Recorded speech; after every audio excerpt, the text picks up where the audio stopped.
everybody, welcome back to our channel. In this video, I'll be showing you the procedure on how can you use Chegg Writing for ACs and paper. So if you want to use Chegg Writing for AC and paper, what you need to do is basically open a Chegg onto your device. You could start by uploading your paper or pasting your text directly into the editor.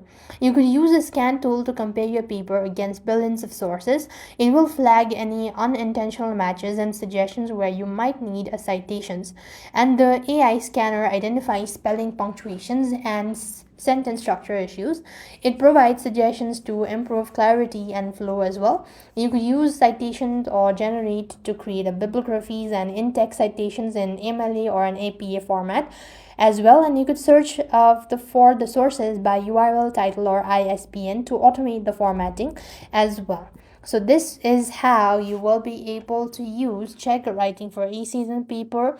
With that, we've completed our steps. Thank you for watching. See you in the next video.